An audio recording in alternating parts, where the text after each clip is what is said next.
It's my absolute pleasure to welcome you to today's event.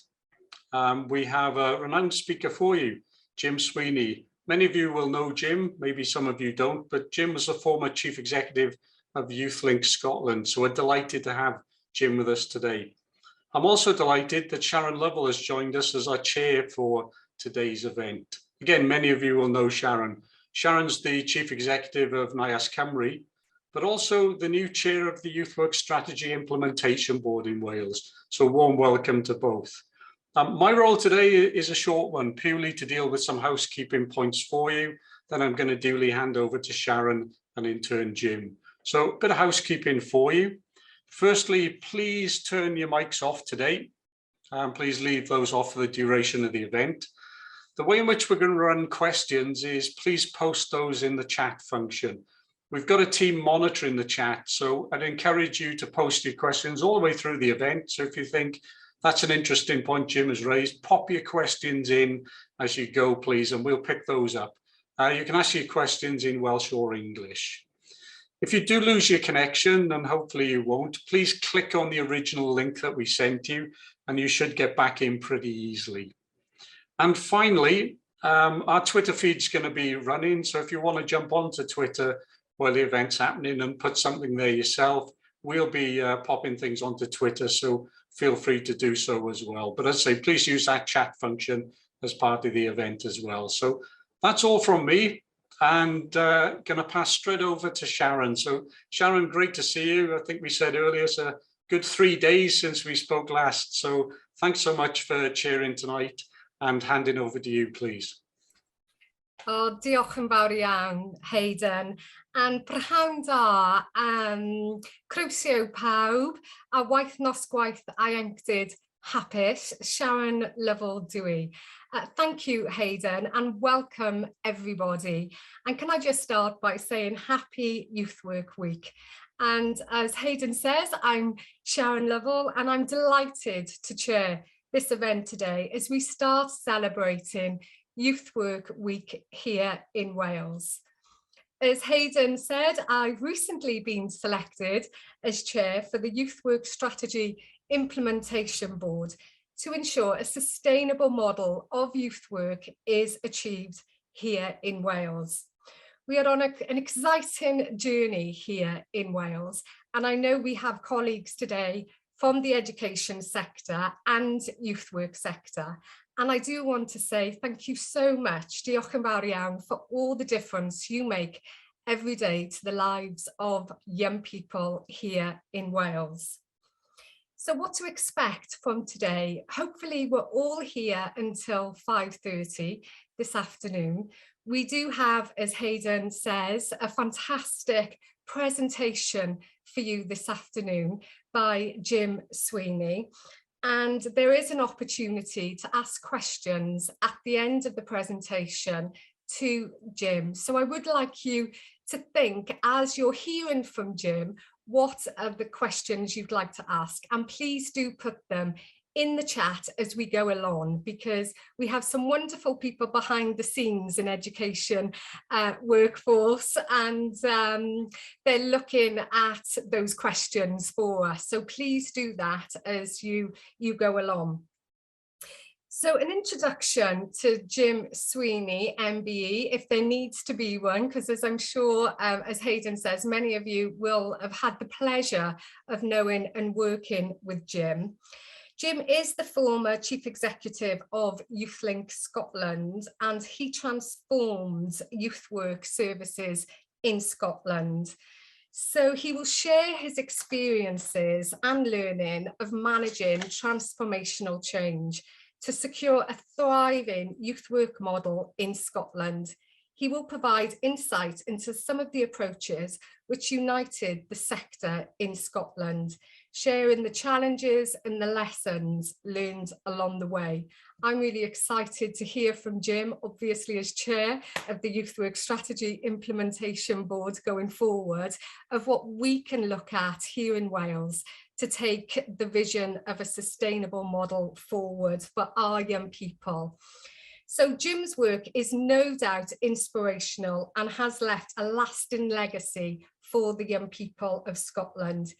He has 46 years experience of working in the youth and community sector, 33 of those years working in local authority positions before becoming the Chief Executive of YouthLink Scotland, which is the national agency for youth work in Scotland.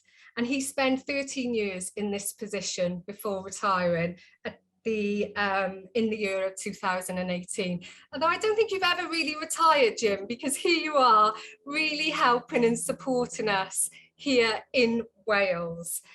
And Jim did put a quote in his bio which really touched and resonated with me, which was, young people don't care how much you know until they know how much you care. So without further ado, I'm going to hand over to Jim. Diolch yn fawr iawn, Jim, for being with us this afternoon. Can I say thanks very much to Sharon and Hayden and Paul at Quivis and all the people who felt it was worthwhile, if you like, to get a crinkly old Scotsman down to Wales during Youth Work Week. Happy Youth Work Week to everyone. It's a fantastic institution, Youth Work Week, and I remember when it was very little, but it has really grown into something fabulous and something we can use as a vehicle for getting our message across in a very concerted way, and using all the various channels of communication that we have these days to do that. So happy Youth Work Week to all youth workers, practitioners, volunteers, managers, and also I think to all of our colleagues throughout the learning sector who we all rely on one another at the end of the day. And my talk is actually called None of Us is as Smart as All of Us. And that reflects my belief in partnership working and the power that it can bring in terms of managing change and creating new horizons for our young people. So that's a kind of wee bit at the start. I'm also, when I heard how many people were on this, I'm a moral supporter, so I'm very scared of crowds. So please be gentle with me on the chat. But delighted that so many people have tuned in. I'm going to start, and this will take maybe 5, maybe 10 minutes. I'm going to start with a wee history lesson about youth work in Scotland and the various things that came about to create what then became YouthLink Scotland, the National Agency for Youth Work. Can I say that YouthLink Scotland is 20 years old this year, which you forget about these things, but we're 20 years old as a National Youth Work Agency. And if it tells you nothing else, it tells you that it's worked up to a point. But I'm going to start in the dark days, because I think every journey has its good points and bad points, and it's important, I think, that you hear from me on a personal basis almost about how that journey came about and where my place was in it, and many other people as well. I'm aware that you are on that journey. I'm aware that for the last 4 or 5 years, I've spoke to several folk in Wales in government and in the voluntary and statutory sector over the years. I've dealt and worked with Wales for the last 40 years through what was then the Youth Work Consortium and other various other vehicles, and also the voluntary sector grouping of chief executives, which I believe is still going now. So in 1999, something happened that was seismic in Scotland as it did in Wales, and that we became devolved as a devolved nation. And interestingly, one day before the Scottish Parliament met, the Scottish Youth Parliament met in Edinburgh.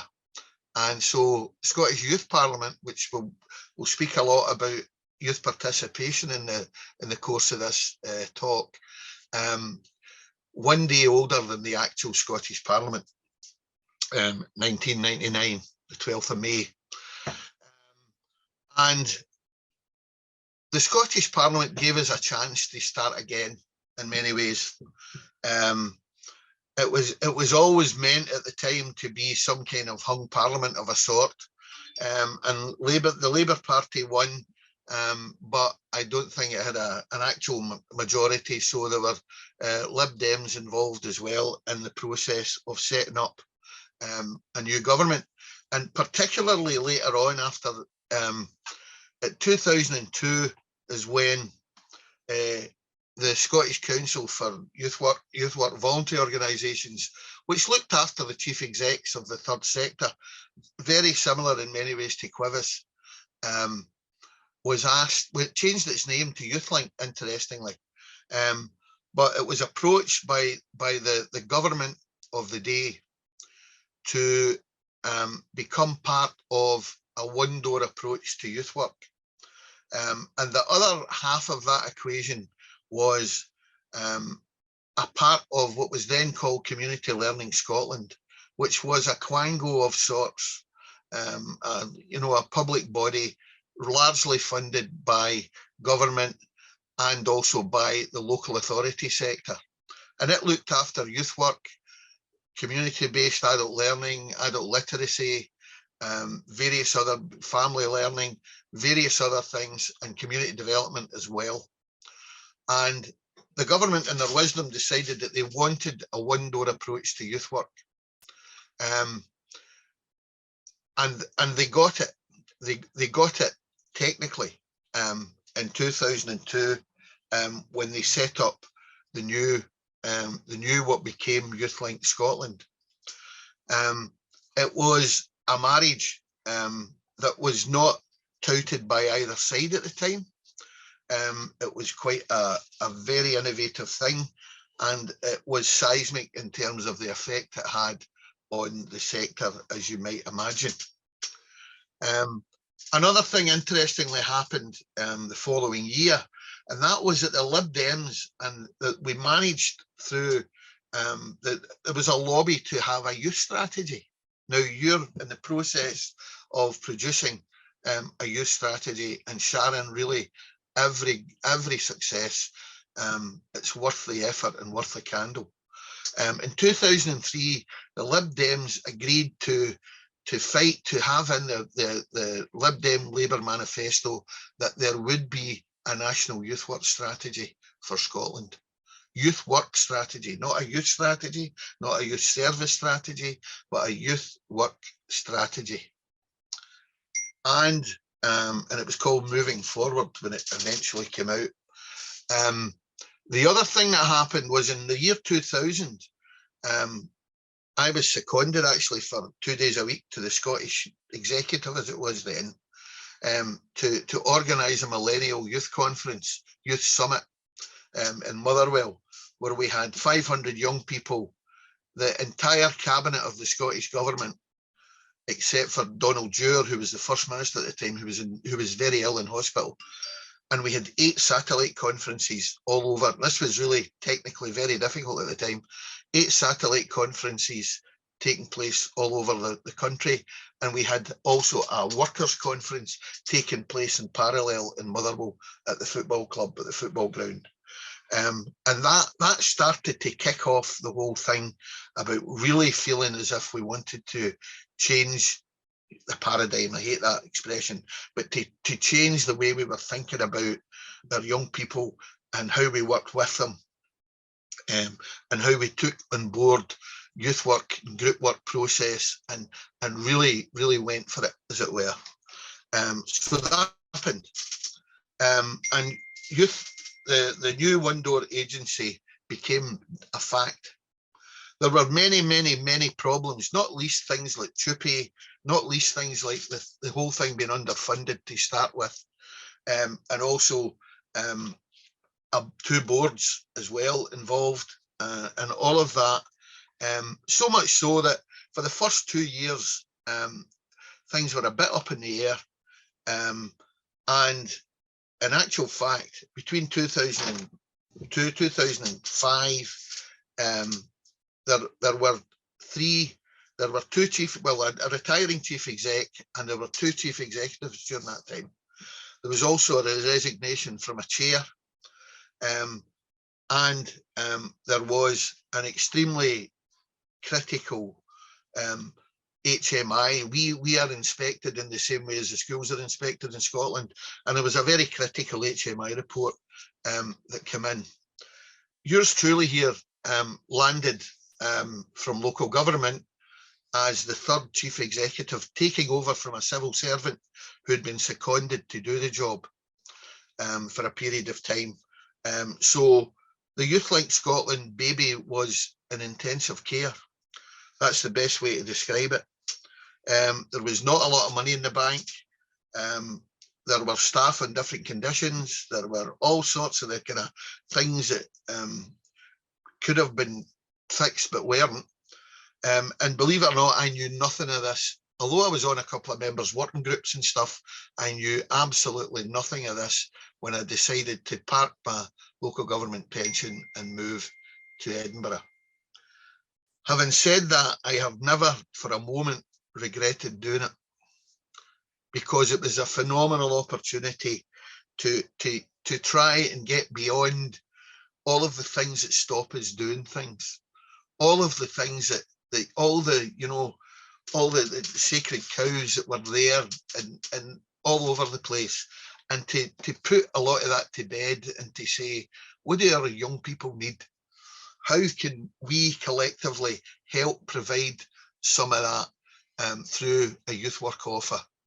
And how can we make sure that we collectively agree, not to everything, but to certain things that are critical and define the nature and purpose of youth work and the nature and purpose of how we all go about our business. And that was a big, big, big challenge. But we did it. It took us a year or two.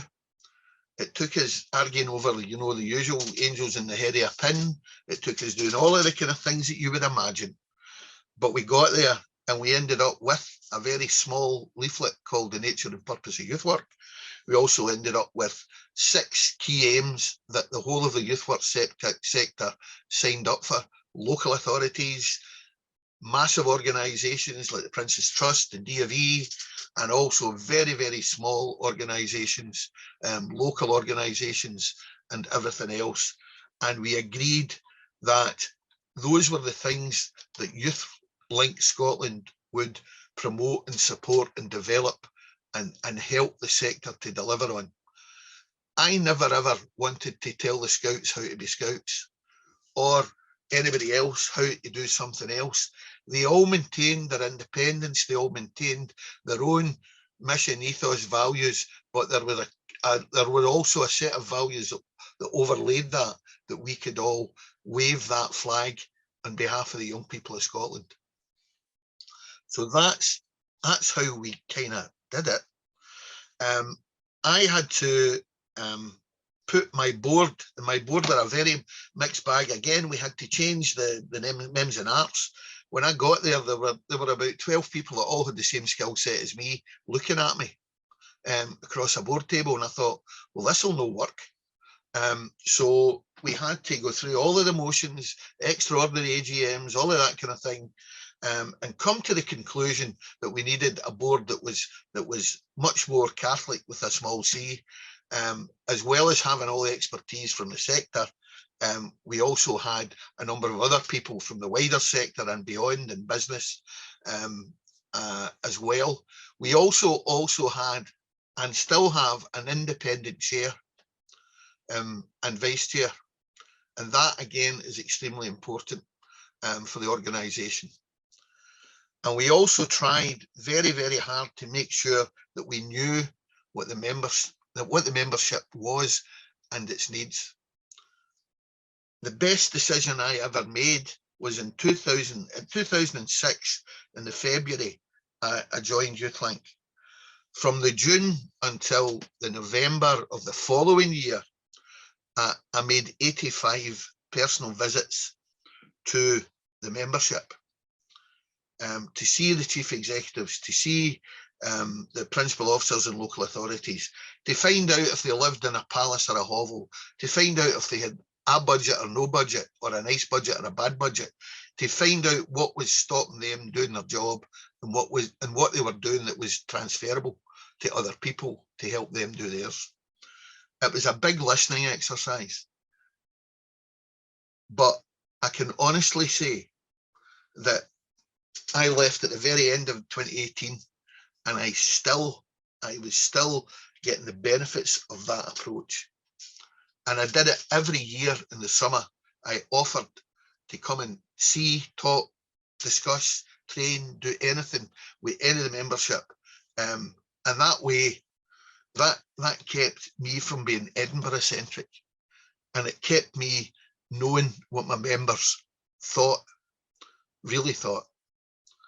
It also meant that the trust was there, and that many times I would help. A lot of the work I did, nobody ever saw, because it was very much based on trust and very much based on, if people needed help, phone, we'll come. We'll only get involved if you want us to get involved. I'll only take it further somewhere else if necessary, if you want that.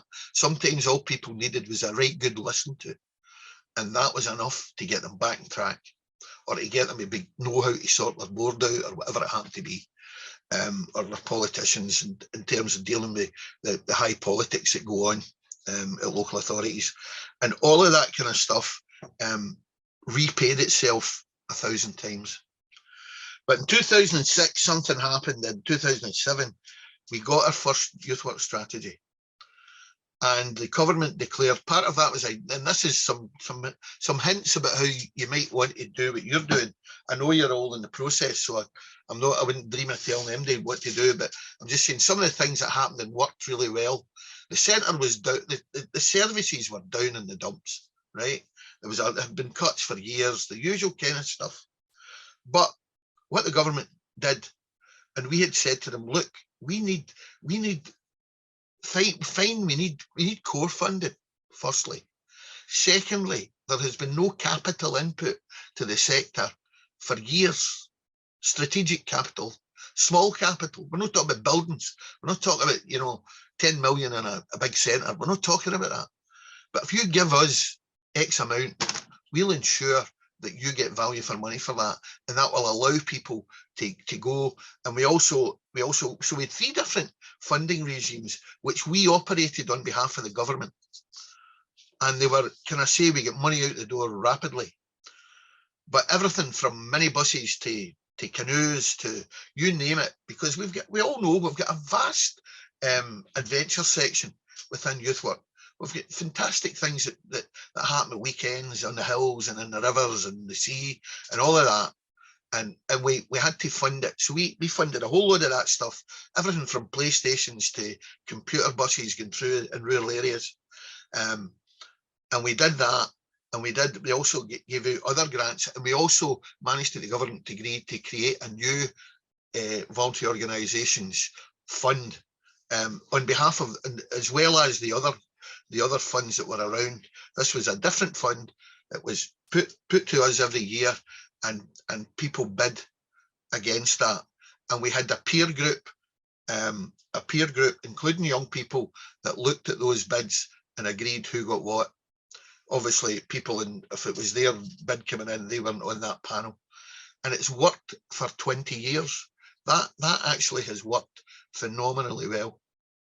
And I have to say, our young people are far bigger, harder taskmasters than any of the other folk around the table. They've been a revelation, and it's been a fabulous experience for them as well, being supported to go into that role, and it's helped them to grow in their understanding of what it's about. But the main thing they bring is their experience of being a young person here and now, not my experience in the 60s or 70s, so that's been phenomenal. So that was very, very important. And we got our first youth work strategy, and it ran for 4 years. We're now about, the only thing that stopped the latest one, which will be the 4th one, the 4th iteration, has been COVID. And it is a total partnership between government, local government, the voluntary sector, associate members, the learning, other learning communities, the schools, the colleges, all of those folk are all in the mix. Everybody that should be in that mix, economic, folk, they're all in the mix for that strategy, but it is a youth work strategy first and foremost. And it's well worth going on the websites and having a look and seeing what you think about it. And it's always been under our control. At the end of the day, the government and the ministers sign it off, and their photograph and everything's on it. So it's a government document. We also get a debate in Parliament on it, which is fantastic. The last debate I was at on I think it was the third iteration of it, after we'd done a whole tour of Scotland and spoke to thousands of young people and God knows what, we actually got a parliamentary debate that lasted an hour and a half, which was amazing, in the Scottish Parliament. We got loads and loads and loads of good vibes from all of that. We also, one of the other things that worked really well was, and again, it was a Youth Work Week one, when we were looking and lobbying, was to get a youth worker and a young person to visit every single MSP, as they're called in Scotland, at their surgery, from Nicola Sturgeon down, everybody, within the space of about 3 weeks, all get a visit from 2 young people and a youth worker to tell it as it was. And that was before one of the elections. We did that as a kind of lobby, and that was another thing that was superb in terms of the feedback that we got for that. So those are the kind of things that started us off. The fact that we were able to show that we were competent at dealing with money and getting money to the right place quickly turned us into a funder. We had requests from all sorts of other parts of government who came to us and said, could you put money here, there and everywhere? And our answer was very simple. Provided there is a youth work element within that, then we can do that. But we're not going to do it if it's not really our bag. There'll be no mission drift. If it's not got a youth work element within it, then go somewhere else with the money. But we want to concentrate on what we do and what we do well, what our USP is. And that opened funding from the proceeds of crime money, which has been going, which must be sitting about, we must have got 40, 50 million since 2008, I think we started that programme.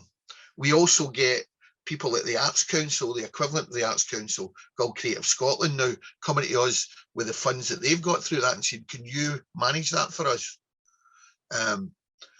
Many programmes we have now have expanded our ability to influence other parts of not just the education sector, but arts sector, museum sector, outdoor learning, blah, blah, blah, on it goes. And partly that has been our ability to handle big ideas, to be able to get money to local members to do most of the work for those things, whether it's Heritage Lottery or whether it's the Sports Council or whether it's Creative Scotland, or whether it's some of the main government things around mental health, around sort of antisocial behaviour of various types, knife crime. We have a problem in Scotland still with sectarianism, as any of you have watched the Rangers and Celtic game would know. So a lot of stuff went into that kind of whole thing. And a lot of that was linked to the knife crime thing as well, because there tends to be stabbings and things like that happen sometimes after these games. So we totally blew the envelope wide open. But the point was, we were using youth work to deliver all of those things that were government policies and strategies, and accessing young people to all of those things that would never have get near them before. Because we were very clear about our bottom line was to be on the side of young people and to help them access services and to grow as individuals. So that's the kind of way we went. I could go on and on and on. We went from a horrendous HMI report to an exemplary one within a year and a half. We got the dogs off in terms of people not trusting us with our own work plan. The work plan then became a really good positive vehicle. It helped the way staff felt. It helped the way the sector felt, and the sector felt we were working on their behalf, not an end in itself. YouthLink Scotland is only there for one reason. Well, two reasons.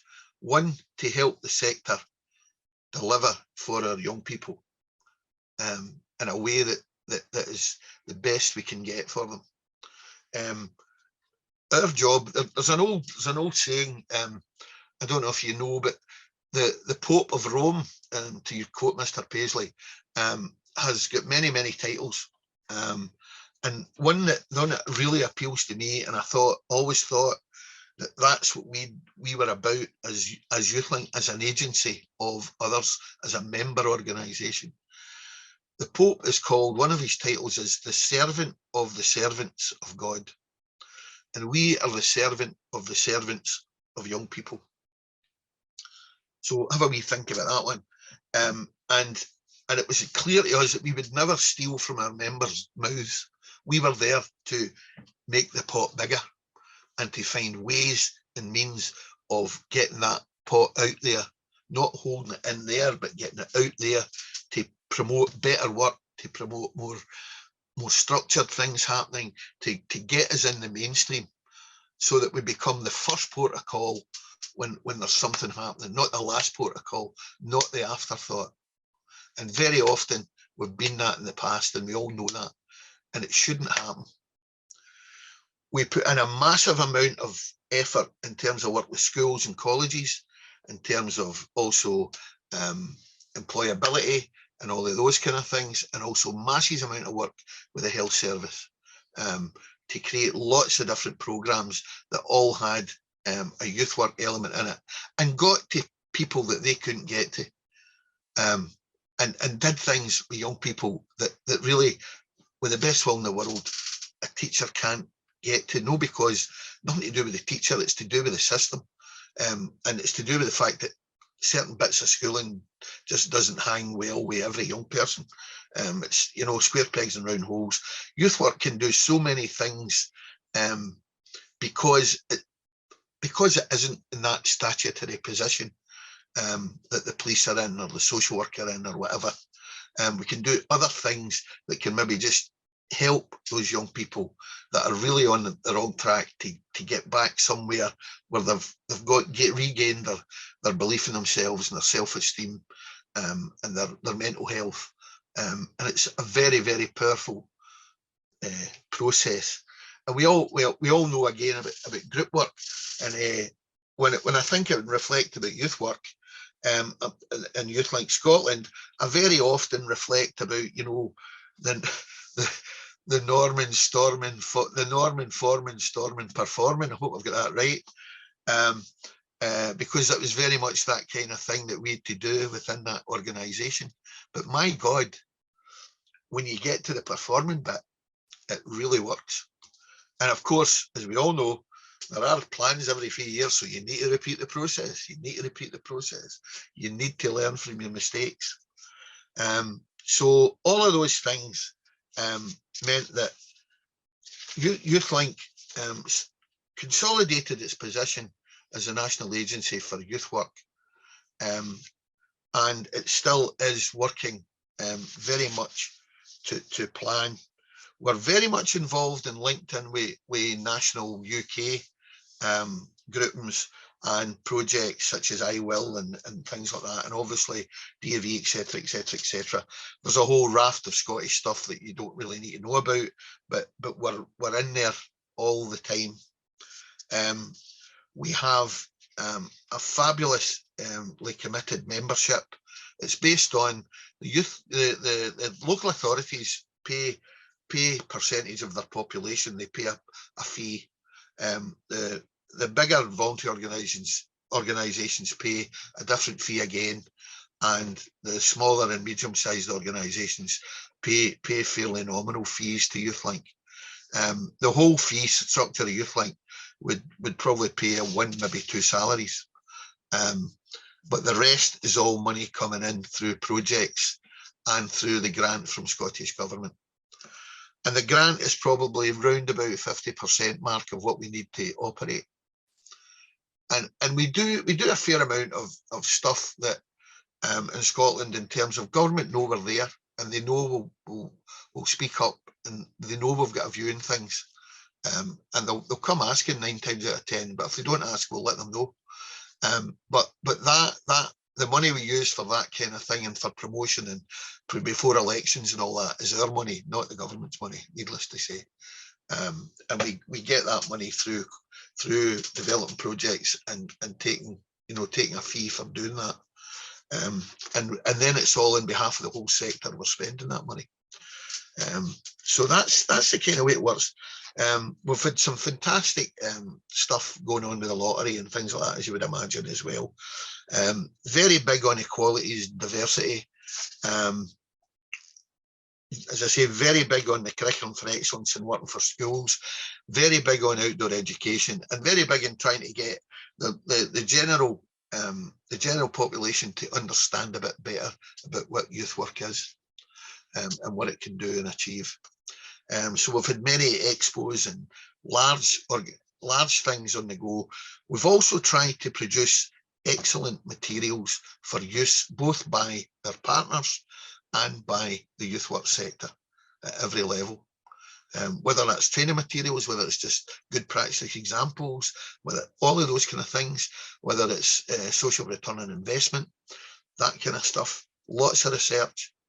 We're dealing with the universities on an ongoing basis. We've also championed from day one the universal approach to youth work as well.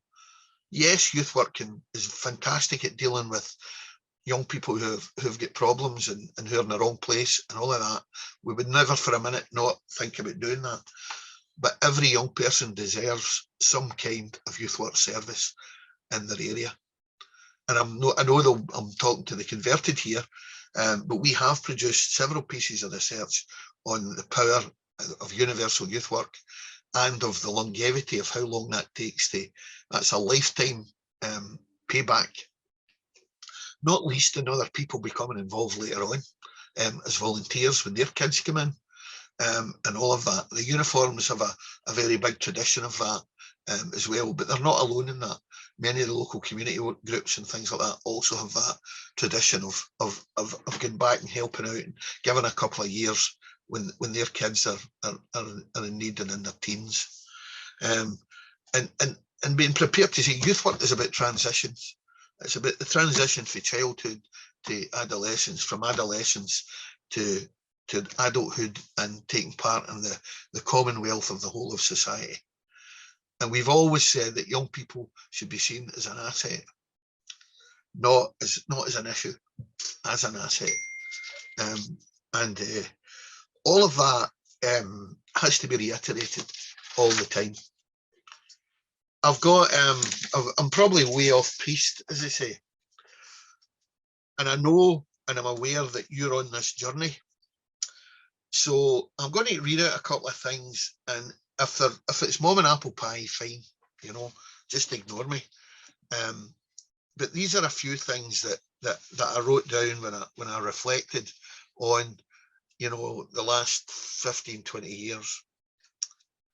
And I would commend and strongly support that you do try and achieve having a national body. The other thing that I haven't mentioned is that our links as YouthLink, we're part of a triumvirate in Scotland. The triumvirate is YouthLink Scotland, Young Scot, which is all about the youth information and citizenship agenda, and some other stuff as well. But we are very closely linked, we share the same office, in fact, and the Scottish Youth Parliament. And we, for the first 10 years of the Parliament, we were very much, I mentored several of the chairs of the Scottish Youth Parliament personally, because they asked me. And it was great, it was a real privilege, because that kept me in the loop and on the ball. But my staff, we did loads and loads of work with the Youth Parliament and continue to do so. So we work as a triumvirate around a lot of the stuff. We share costs when we go and do, we lobby or we go to national organisations, conferences and all of that kind of stuff. So there's loads and loads, and they're members of YouthLink. There are loads and loads of partnership. Within the board from day one, 2 members of the Scottish Youth Parliament were on the board as of right, same for Young Scot. And in our case, it was generally the chair and the vice chair. So all of that as well.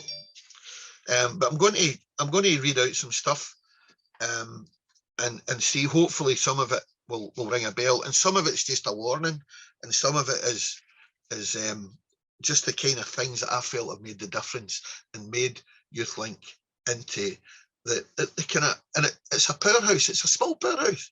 It's not get 60, 70 staff working for it. So don't think that.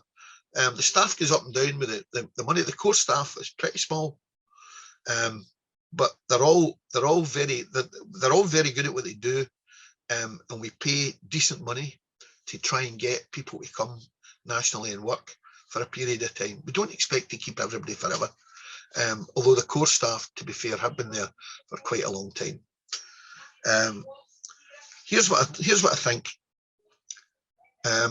Whatever you do, and this is, you know, a thought for government and for the folk that are going to, if you get a youth agency, don't start with an underfunded agency compared to what your work plan is going to be, and don't overcomplicate the model. Keep it as simple as possible. There's a real importance politically to gain a national consensus, and I think you've got that in Wales. I've read a lot of stuff, and it looks as if all your guys are more or less saying, yeah, we need something to happen, we need something different, we need to get people, we need to really think about how we fund our work with young people out with, if you like, the formal side of things. So importance of gaining a national consensus, non-partisan, and how we treat and value our young people and their contribution to the commonwealth of society. Our politicians, to a man and women and whatever, have never actually used young people as a political football in probably the last 15 years. They have bit their lip even when things went wrong. There were times with the youth parliament, you've got a lot of young people, things would happen. There were things on the front page of the Sun and the Mirror and all the rest of it. And the politicians kept stum and let us deal with it. And allowed the Scottish Youth Parliament to develop. There's going to be, you know, there's going to be car crashes. We know that, but keep it going. It doesn't change the ethics and the ethos of the whole thing. Keep providing, keep supporting, and I have to say our politicians have done that remarkably successfully and well. They see it as a common cause, not as something to be used in the floor of the house. So there you go. Make the case for universal youth work as well as for more specialised approaches. Try and link what youth work does to wider government and societal issues, and it's no hard. And that keeps you on the go in terms of grants and all the other things you need to do. Win hearts and minds, proselytise, right? There's an old word, proselytise. Preach what you're doing, not in a bad sense, but make sure that it's in front of everybody, that what you're doing. Our best advert is always our young people themselves. There's no doubt about that. Believe in the product, claim the territory, show and tell, use every format you can, but face to face, there's nothing to beat it. And use familiar language and common analogies. Don't get trapped in the jargon because folk are not really interested. Give them examples they can understand. See if you can find and cultivate champions in other sectors, including politics, but not only that, in business and in other sectors of the education service. We need champions, and they're out there. I could give you a list of 100 in Scotland. They're out there and they're willing to put their name to things, and they're willing to get involved if you ask in the right way. Produce good quality promotional policy and training materials and make them multi-format, which I'm sure again is teaching the granny to suck eggs. find a way to show, always find a way to show value for money, but still explain the importance of process as well as the importance of numbers. But generally numbers do work well, but there has to be stories told and outcomes that are not just about how many and how much for how many. We have to say why we do things. Why is still the best question. It's still the question your HMI will ask you. Why? What are you doing it for? And you should ask yourself that question probably every morning when you get up. Why? And if the answer is X, Y, and Z, get on with it and do it. So find a way to show value for money. Explain what social group work does in terms of promoting change in groups and individuals. Inclusivity and involvement of young people in the processes and in the individual pieces of work you're involved in is critical, and it's not easy, and it has to be repeated every 2 or 3 years, but that's the name of the game. Nothing for us without us is one of the expressions that's used north of the border, and may well be used south of the border as well. What the national agency should do, I think, is really be an advocate for young people and for those who serve them. As I said, servant of the servants of God. Whoever, if you get an agency, hopefully get the right person or people, group, team in there, and everybody must get behind them at the start. That was not the case in Scotland. I could safely say it maybe took me 2 or 3 years to get everybody on side. But after that, it was a great feeling walking into a meeting, knowing that you had A, there weren't 4 mice in your back, and B, you could actually promote and go for what you were asking for from a government minister or from a local authority chief exec or whoever, or a business partner or whatever, or the lottery, because you knew that at your back the people actually were wanting you to be there on their behalf. They weren't trying to cut the feet from under you, and that is so important. The person that gets the job has to be strong, has to have a good listening ear as well as being able to promote and talk and cajole, and has to build a strong team around them and a diverse team. The board has to be strong and diverse as well and representative of the sector, but you do need independent people with a link to other things to give it a rounded time. Limit the terms of board members and chairs. How you do that's up to you. Create and maintain and nurture links with government at all levels and with partners and funders. And sometimes take the long view. It's not just about asking people for money. It's about other things that can be provided and other things that you can do together over a period of time. It's not always about a quick fix. Constantly put our contribution that we make in front of those in power when they're having to make difficult decisions and saying, we can help because we can do this. So as Sam Goldwyn, to paraphrase Sam Goldwyn, include us in, right? To the A, to the discussion, and B, to the outcome and the outputs that go with any policy decision. That takes bottle, but what a difference. I was a member of about 10 different government committees, at least, and I chaired a few. That would never have happened, 10 years before that. We wouldn't have been at the table. We wouldn't have been on the list. But once you get on the list, stay on the list and make the effort to get to those meetings, because that's where the money is, that's where the influence is, that's how you'll change the lives of young people. So don't be scared, go for it.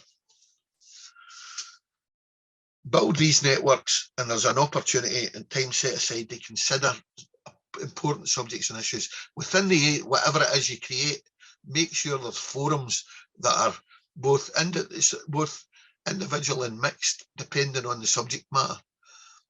YouthLink has a number of networks. It has a members network, which is wide open for everybody.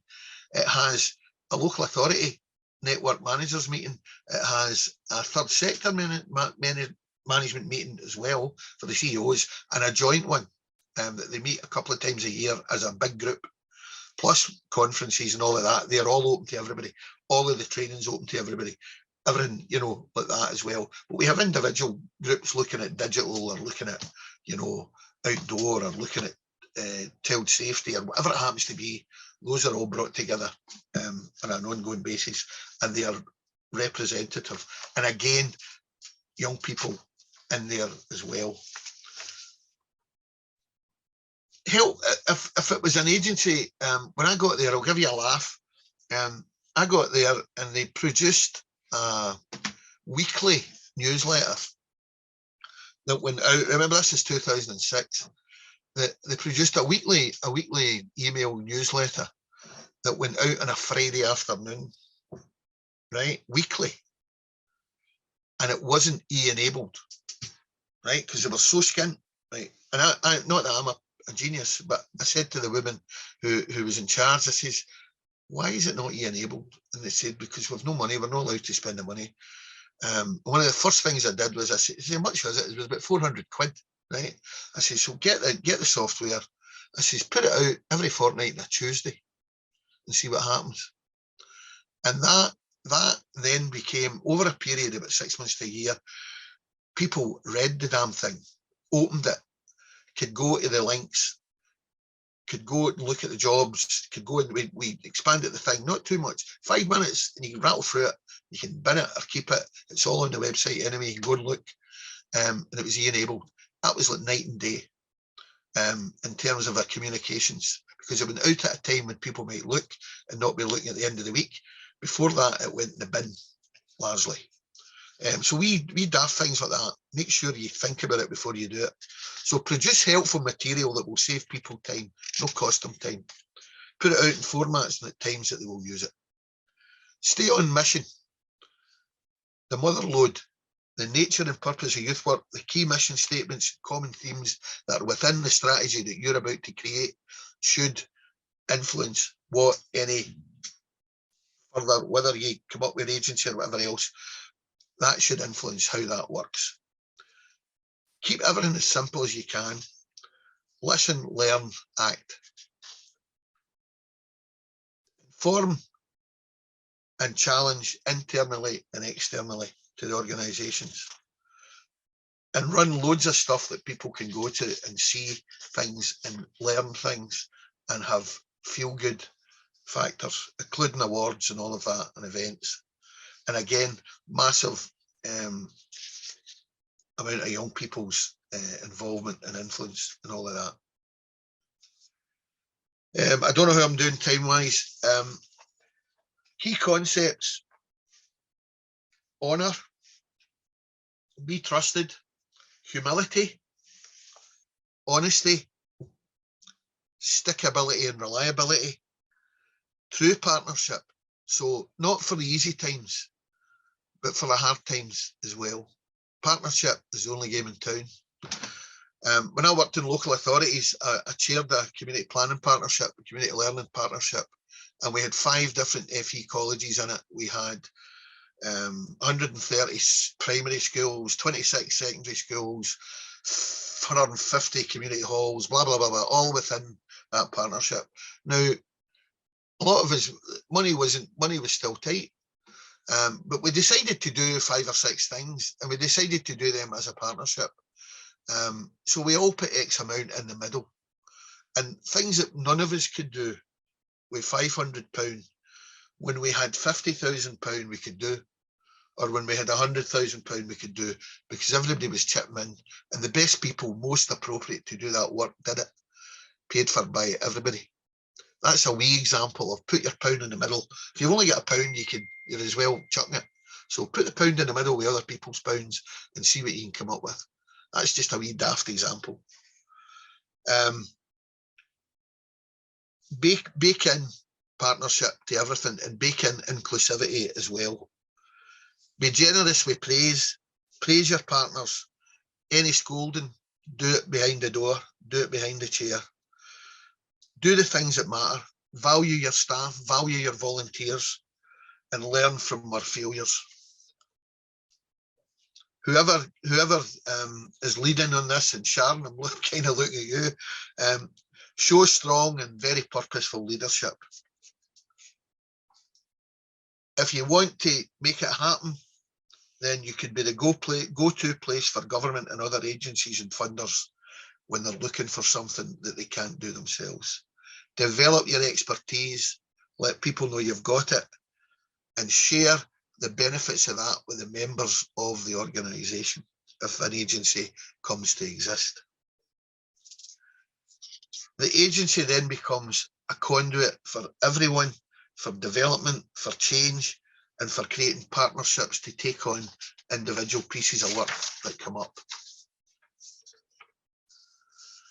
If you include, I know there's quite a lot in your reports about the youth information. I would strongly advise get a hold of Young Scott and have a chat with them.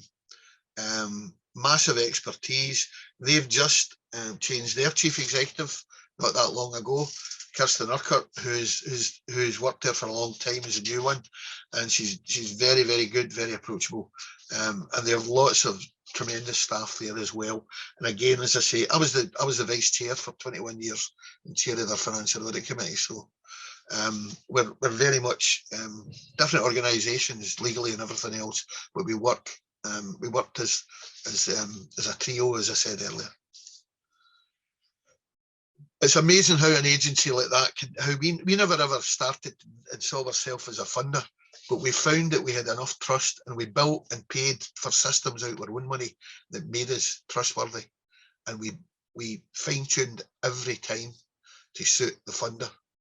And that has meant millions of pounds that the youth work sector would never have seen in a million years coming to grassroots youth work.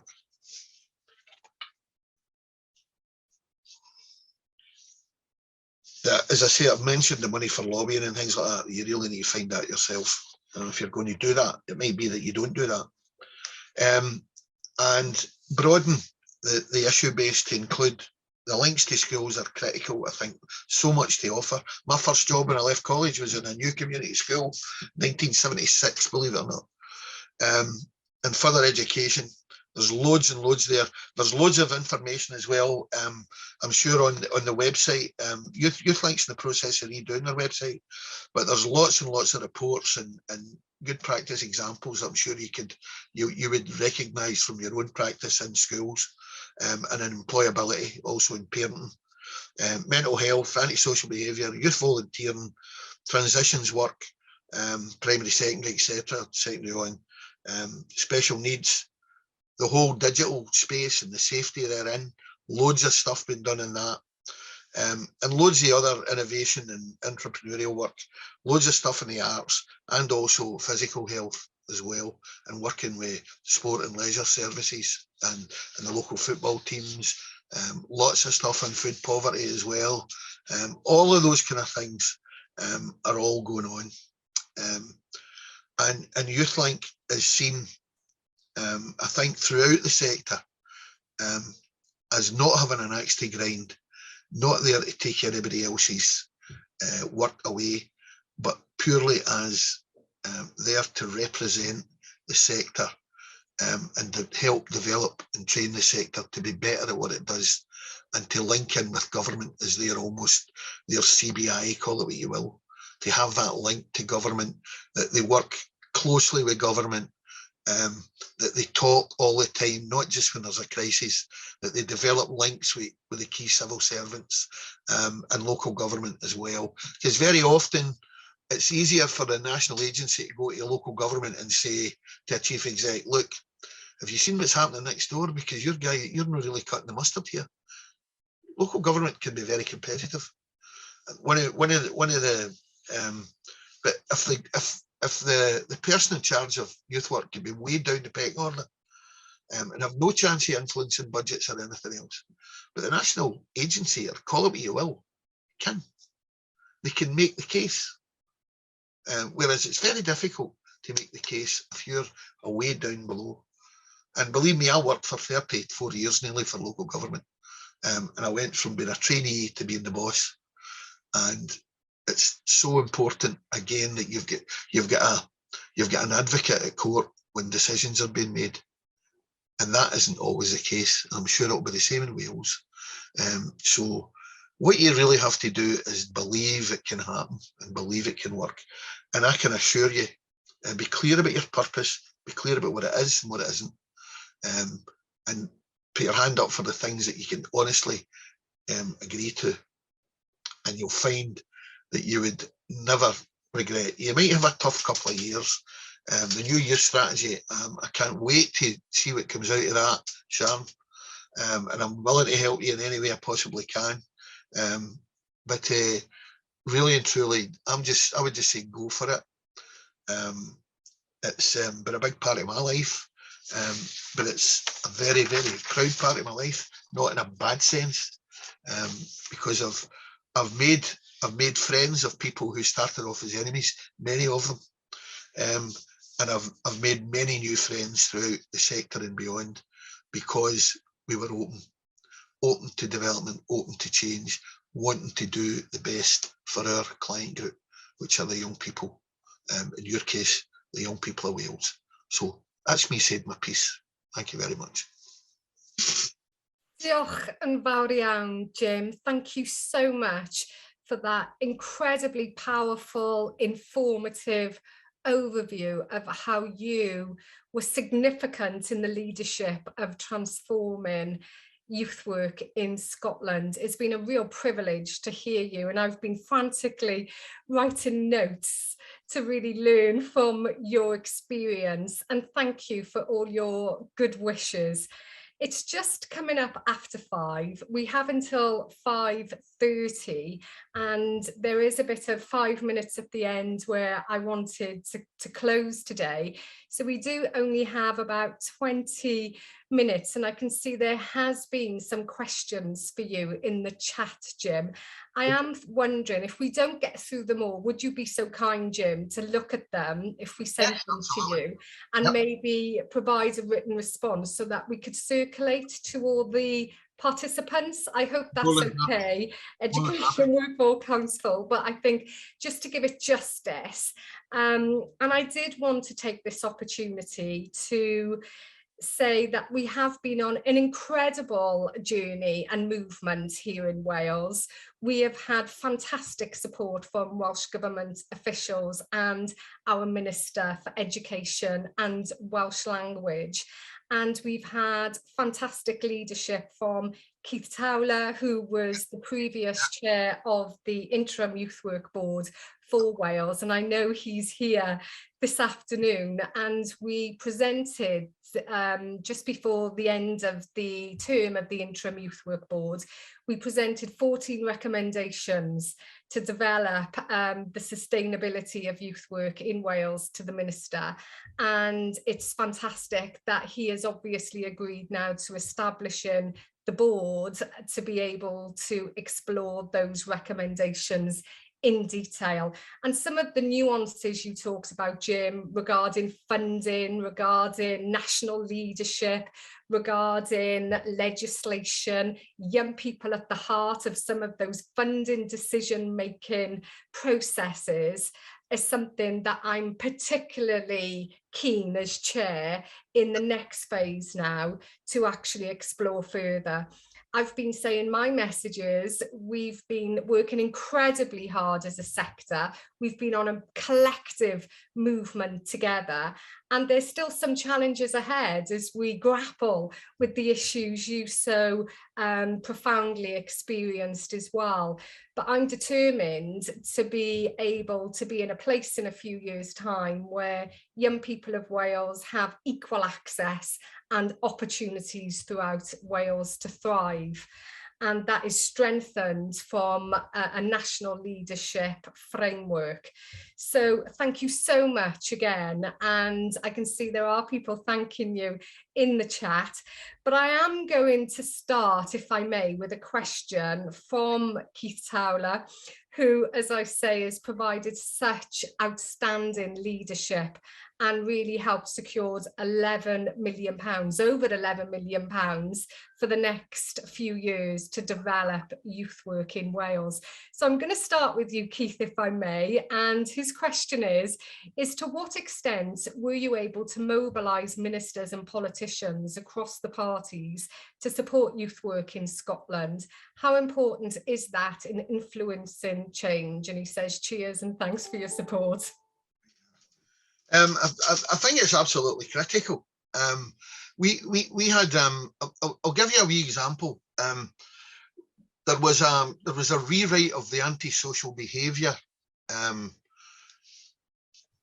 policy in Scotland, which is obviously the Justice Department were doing it, and they brought a group of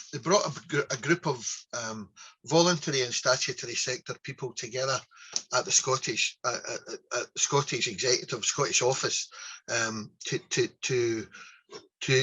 do it in collaboration with the minister. And the first iteration of that report took 3 steps back the way to hang them, flog them, if you like to call it that, in terms of young people. And we all walked out. We all just got up and walked and said, you can stick your report. We went straight to the minister, because the minister wasn't at the meeting. We went straight to the minister and gave him an alternative scenario. And if you read that report, you will see very much that it went from being that to being a positive thing about how you change the scenarios for individual young people, about sentencing, about all sorts of stuff. And when we launched the report, there were every sort of person involved with justice, the great and the good, were all there. And there was myself and a lad from Stonewall doing an input as well. So we were kind of the icing on the cake. But my first question, it was interesting, there were judges there was chief superintendents, there were politicians, all the rest of it. And I said to them, would any one of you change your life now? Would you like to swap with a 16-year-old? And in this day and age, would anybody in this room prefer to be 16 now as to when you were 16? And all the heads went down and looked at their shoes. Mm-hmm. And that was a massive change of policy, and it's still there. And you could read the report, and it was incredible. And they then asked me to chair the communications group that was dealing with disseminating that. And we made damn sure it was disseminated well within schools and youth work and all the rest of it, as well as just like normally it probably had ended up in social work and maybe not gone anywhere else. Nothing to do with social work, that's just what would have happened. So I think that's a wee example, but we visited the politicians, whether they're in opposition or whether they're in power, and we try and explain what we're about. And the weirdest time I ever had was, if you know the history of Scotland, you'll know that it was largely a Labour stronghold for the last 100 years, you know. I remember talking to the Labour front bench one day, and we were talking about, it was near election time, they were writing their manifesto, and then we asked for an invite to talk to them, and they were all there, they were all there. But halfway through when we were doing it, the penny dropped for me that in actual fact, what I was talking to was the third party in Scottish government, because they'd been overtaken the election before, and because of by-elections by the Tory party. So although, and for me, the Labour front bench was very important, you know, to speak to, but it just dawned on me halfway through. I said, wait a minute here. But we give everybody equal billing. I think that's it. And give everybody equal time. And we're not scared to go in, even with politicians. We know they might be a wee bit this or that, because everybody's got their own thing. But it's absolutely critical. And that maybe says something about getting the right people in your staff as well, that understand how SPADs work, that understand the ins and outs of Parliament and all of that. You've got to be on the ball. Yeah. We also Kelly, jointly chair a committee. That's the other thing. We jointly chair a children's committee in Parliament, secretariat, sorry, for a children's committee. which is cross-member, and is very well attended, you know. Yeah, we do have those mechanisms here in Wales as well, Jim, and Kelly really liked that question. Would you choose to be 16 now to ministers? I think that's to give real examples of questions, isn't it? And experiences, lived experiences, which you talked about. I'm going to go on to another question now, Jim, if I may. And this is, I'm thinking it's Paul from Crivus. He says, advice, please. How does youth work burst out of its fantastic bubble and show other sectors, formal education, health, justice, just how wonderful youth work could be? We're making great progress, and we are. There's some fantastic work happening, especially in the space of education as well, between using youth workers within a school setting to advocate youth work practices, as there is amongst homelessness and housing, social care. But how can we strengthen that and bring partnership on board across other policy areas? Do you have any advice for us on that, Jim, from Paul? Well, yeah, but it could cost money. An interesting thing that happened to me. This is when I worked for a local authority, but it's just an example. And again, it's still there, which is important. I think it's pointless doing something that you know is right, but it depends on the person. Right, and then the person goes, it just collapses, right? So that's not any good to man or beast, but it does happen. When I was working in North Lanarkshire, we had 26 secondary schools and 5 special schools, special needs schools. And we had built up, in about 10 of those schools, we had built up through urban programme money, a partnership, homeschool community partnership programme with those schools, where we had workers in the school. They were in the school, but not of the school. They were just like a careers officer or a social worker or the knit nurse going into the school. They had their own programme, which they ran with the knowledge and collaboration of the school, right? But they were trained community education workers. And they worked with parents, and they worked with young people, and they worked with all the young people, not just the young people that you know had particular needs or whatever else. They were not allowed to be babysitters for classes. They had their own timetable. They had quarterly meetings with the head teacher, and they had, you know, a monthly meeting with an assistant head or whatever, or whoever was there, the head of guidance or whatever it happened to be. And they were managed by the area team for the community education service. That did 2 things. One, it embedded them in the school, but it still gave them their HR support from out with the school, because being a teacher and being a youth worker, the best will in the world is not the same thing. The other thing is we worked all the year round. We worked at night, we worked at weekends, all of the kind of things that were problematic in schools in Scotland at that time, and still are up to a point because of various things. So we were able to offer something that was very different, but something that really added value to the work of that school. And we also, I'll tell you what we got, which was a big thing. We got champions. We get head teachers who wouldn't have looked the road a youth worker was on 2 or 3 years before it, becoming absolute enthusiasts and speaking at national conferences about how they'd used the money from urban programme or money from the government and it was the best money they'd used out of all the other money they'd got. They'd get money for literacies, they'd get money for this, that, and the next thing. And the money that was best spent was the money they paid me to give them a youth worker. And not only, know what happened? They then asked their boss to give everybody one. So I ended up with 26 senior grade workers in secondary schools, and one grade worker in the biggest of the special schools, and a whole load of others in the primary schools, doing transition work. And that was because it worked. I love that concept of champions in other policy areas, Jim, for youth work. We have champions, there is absolutely no doubt, but to consider formalising that in some way could be really excited. I'm going to take us to another question from Kelly, which is about workforce really in youth work. And we know we have some fantastic youth workers, whether or not that's from a voluntary capacity, or whether it's paid, or whether it's working in the voluntary sector or the maintained sector.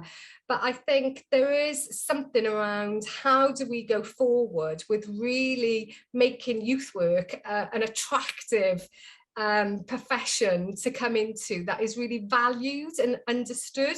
And Kelly asks, what top 3 skills and competences or tools do you believe JNC qualified youth and community workers should have entering the profession from higher education providers? I think they have to. I'm going to use a big word, and I've just told everybody not to use it. But presuming this is jargon-esque, at least some of the audience will be, but it'll be the same. I'm sure teachers and everybody else use the same. They have to understand what they're doing. They have to understand they're working to a pedagogy, right? And it's not bread and circuses, right? Young people trust us to work with them. Therefore, the least we can do is make sure we're competent at doing that, and we're aware of the pitfalls, but we're also aware of the possibilities, and we're aware of how young people react in that situation. For very often, we are the only significant other that they trust. So I would think that sensitivity is one thing. I think knowing that they're in a learning situation is that whole pedagogy, and the use of group work skills for me, and the use of Freudian kind of education skills in terms of how you work with people and how you bring out the best in them and how you get them to verbalise or say what, because they might not have said a word to any adult of note for a long time. How you use your skills as a worker to get the confidence and trust of those young people, and then how you get them to verbalise what they want to get from the process, both individually and collectively. And that is, it's a massive skill, but a massive set of skills, but that's what we do. Yeah, absolutely. I mean, I can get detail, but that roughly, you've got to be able to engage, communicate, and know what you're doing. Yeah, absolutely. I would totally agree. I think we may have time for one more question, Jim, if that's okay. Yep. And that's from Darius. He says, in addition to Paul's question, have you, Jim, been involved in the deliberation or implementation of the curriculum for excellence in Scotland? Oh, and do you have any advice on top tips for the Welsh educators? Aha, read the book. Yes, in short, yes. We were heavily involved in the curriculum for excellence at all stages, as an agency, but as a sector as well. It was our meat and drink, and is our meat and drink, because we ensured that youth work was part of it, as we also did in terms of some of the stuff that youth work does in terms of things like outdoor learning, in terms of things like mental health and all of that. They're all in there with the bricks, and the outcomes for the curriculum for excellence are very similar to the outcomes for youth work. In fact, we did a comparison at the very start of it to a publication that was actually produced by the Scouts, right? And if you took the difference in kind of language, the language changes over the years, but you actually put the two together, then the curriculum for excellence is fundamentally about a broad general education being available to everybody, including all the kind of things that we do. It could have been written by a youth worker. So my advice is get in there and go for it, because you've got so much to offer, particularly at different, transitional times, and particularly for certain groups of young people, but also generally as well. There's lots of good stuff on it, lots of good case studies and examples available. Happy to put you in the right direction if you want to have a look at those. Yeah. That would be fantastic, Jim. I've got a question for you just before we end, if I may. And that would be, what are your top tips in getting partners on board and embracing what the youth sector have to offer? There are different perspectives as we go into this space of the new board, and I'm really excited to be leading that, and you are so right, strong leadership is now required more than ever, and I'm determined to do that for young people of Wales. But how do you navigate, how do you bring people on a movement together in collaboration when there's different thoughts, different maybe ideas of the way forward? I think you need to, I would go for hearts and minds, I can be quite emotional and create an emotional case for young people. And I can tell a story about a young person or young people, as most youth workers probably could when they sit down and think about it, about how something's changed their life.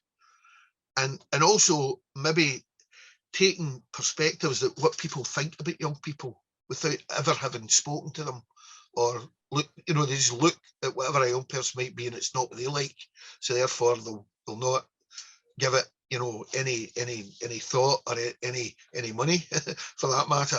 I think some of the hard-nosed guys actually have got good hearts, and where we've got a couple of great guys in Scotland, not a couple, we've got loads, but we've got people like Tom Hunter and Willie Hawkey who are multi-billionaires, right?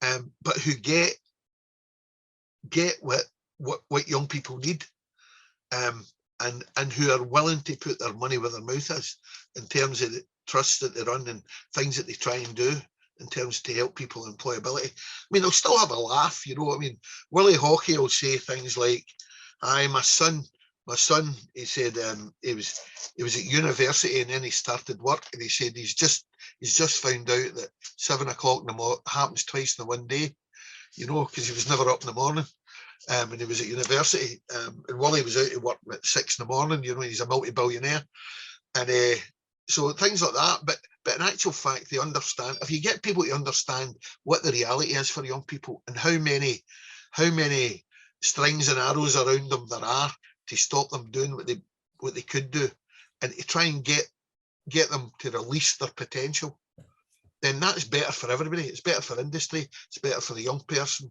it's better, it's better for society.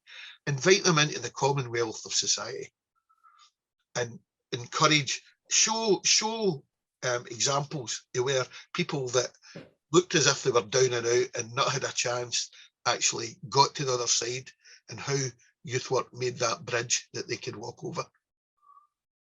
Bridge they can walk over or cross over.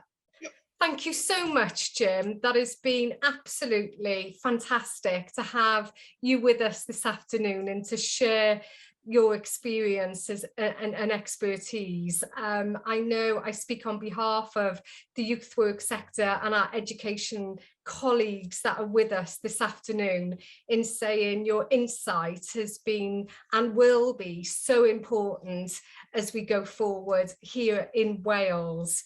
So a big thank you from all of us. Thank you. Thanks very much. I thoroughly enjoyed it, and I hope, as I say, I hope it was what you were looking for and proves useful. So thanks very much indeed. Thanks, Sharon, and all the best. Thank you. Diolch yn fawr iawn.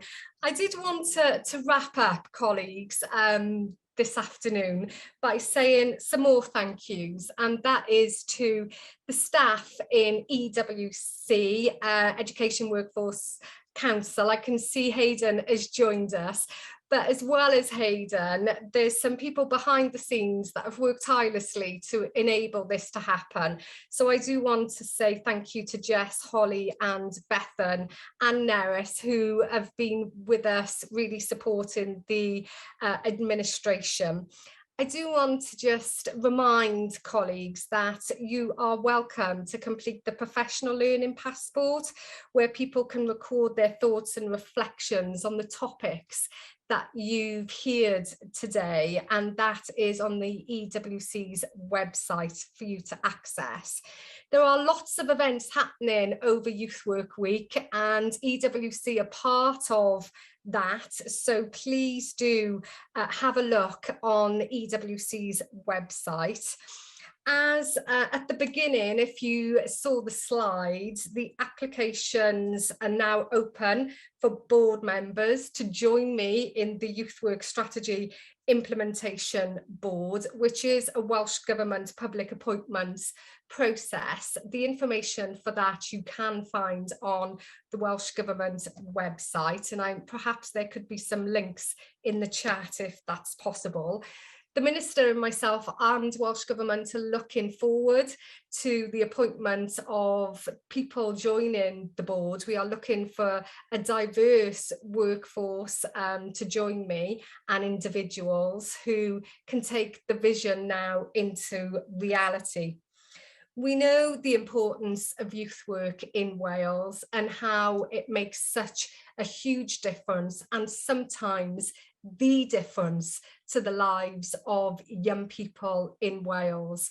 And I feel very confident as a sector that together, in collaboration and partnership, we can go forward in making a sustainable youth work model for our young people, with young people at the heart of planning and shaping those services, with a vision of strong leadership and partnership with ministers and Welsh Government here in Wales. So thank you so much, everyone, for joining us this afternoon. I really appreciate your participation and involvement. I hope you found this informative, useful. I invite you to go away from here this afternoon and think about your space and where you're at. And the challenge Jim has maybe asked us to think about is, how can we all be champions in the sector that we are representing or work for or volunteers for? How can we all become advocates for young people of Wales and youth work? So diolch yn fawr iawn. Thank you so much. Hayden, I don't know if you wanted to say a few words just before we end. Thanks for the opportunity, Sharon. Just a big thanks to everybody. Jim, massive thanks to you for the input and your expertise. Sharon, thanks for chairing and leading the event and fielding all the questions as well, which were great. So yeah, it's only for me on behalf of the EWC to thank very much Jim and Sharon, and thank you all for attending as well. Great to see you all. And Hayden, maybe for those questions we couldn't cover, if we could collate them and pass them on to Jim, as he very kindly said he would respond. Is it possible then to send it to all the participants? Yeah, of course it is. Leave that with us. But thanks so much to you both. Jim, great to see you and meet you. Thanks for your input. Wonderful. And I think an example of a good chair is when we finish on time. So it's literally coming up to 5:30. So I'm wishing you all a wonderful Youth Work Week and a wonderful evening. Again, diolch yn fawr iawn. Goodbye for now.